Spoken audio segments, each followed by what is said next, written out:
Savvy Crew? This is your girl, Ashira Nelson, also known as Savvy Girl Money, and I am here to discuss the open enrollment period and how to better prepare. This normally happens once a year in the fall.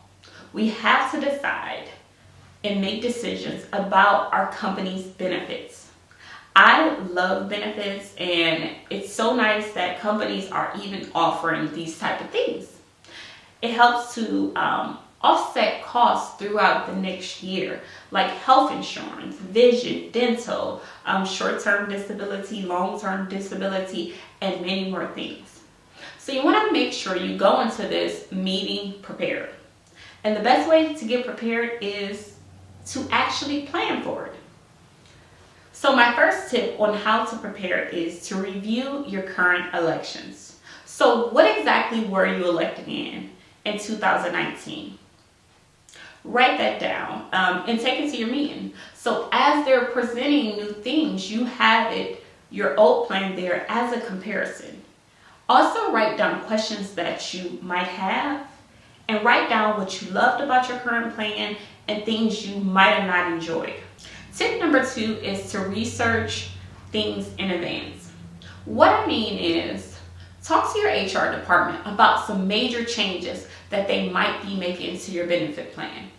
Some companies might not want to disclose all of the details, but see what you can get. And depending on what they share, you can go and research some of those options in advance and take those questions to your benefit meeting. Tip number 3 is to make sure you're asking questions during your benefit meeting. I don't care if it's in front of the group or one-on-one after the presentation ends. Make sure you're getting your questions answered.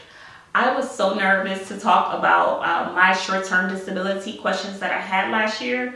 I wanted to know if short-term disability insurance would cover my maternity leave in the future. I felt like that was a little personal, and I really didn't want my entire company at the time knowing all details about me possibly taking a maternity leave in the future. I saved my question to the end and talked to a benefits representative one-on-one after the meeting was over. It didn't really matter that I didn't share with the group, but it did matter that I got my question answered. So make sure you're taking the time to get all of your questions answered during this meeting. I want to give you guys one more Savvy Girl Money tip. During this time, make sure you're also increasing your retirement contribution percentage by at least 1% every year. I currently contribute a total of 6%. And for 2020, I increased it to 7%. That way, I am increasing my retirement contribution at least 1% annually. You want to make this a habit so that when it's time to retire, we are prepared. So guys, thank you for watching. If you have not done so, make sure you subscribe to my channel and like this video. And go follow me on Instagram at Savvy Girl Money and like my Facebook page.